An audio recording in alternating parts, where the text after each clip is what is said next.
Like some of the main books on Robert Maxwell, like Robert Maxwell, Israeli Super Spy, for example, that argues that it was because he had sort of run out of capital to keep his business empire afloat because he'd expanded more than he could afford to expand, right? And so he started having like some capital problems, and so he made threats to Mossad mainly, that he, unless he like got more money from them, he was going to like spill shit. And that's allegedly why he was killed. And even Ghislaine Maxwell has said that he was killed by Mossad renegades.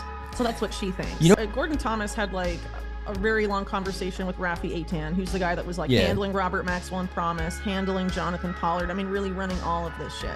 Dude, he just strolled in. 90s, and it was all targeting America.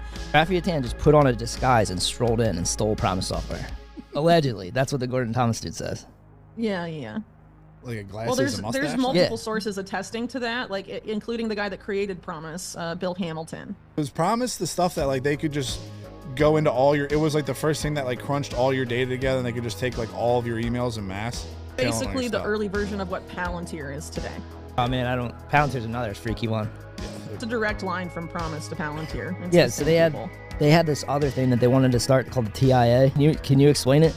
Bill? Absolutely. So after 9/11, they tried to create this program called Total Information Awareness that was a public-private partnership housed within DARPA, which is the Pentagon's research arm.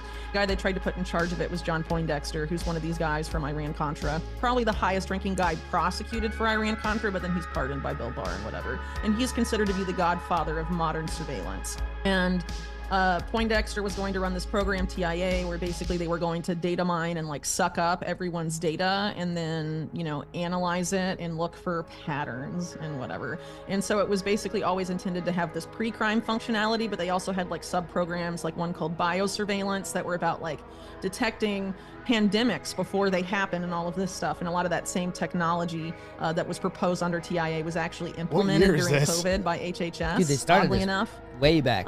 What year is this? So TIA was being fielded probably around 2002, 2003, and then it was defunded by Congress not that long after it launched because there was a lot of pushback because it was accurately described as the end of privacy and would just like completely eliminate the Fourth Amendment. So it was defunded on those grounds. But then they decide that they can get around it by launching TIA as a completely private enterprise, as opposed to like if they take the military out of it, people won't complain. And that's what they do. Dude, I just got fucked by Thiel, this. after he makes finishes with PayPal, the teams PayPal up with this mafia. guy he knows from, that's very real. Teams up with this guy he knows from college named Alex Karp from Stanford. And these guys go and meet with Poindexter. They're openly trying to recreate total information awareness.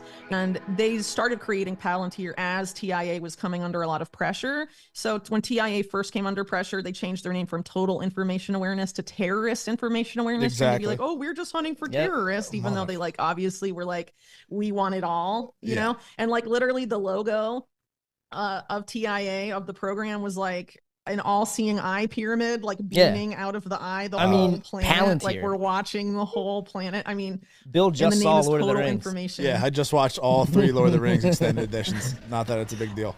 But but it's like Eye of Sauron stuff. I mean, that's why Palantir's Palantir too. You know what I mean? Like it's literally that. They're such nerds with this shit too. Those dudes piss me the fuck off. Whenever we start talking about this, I get so annoyed by them because like, they just steal stuff from movies, and like it's the same stuff with Elon Musk. Like the dude just pretends like everything he does is just from fucking sci-fi movies and books.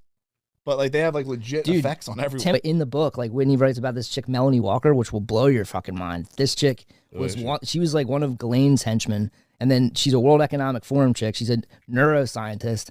She fucked Prince Andrew for a couple days. Dude, it's wild.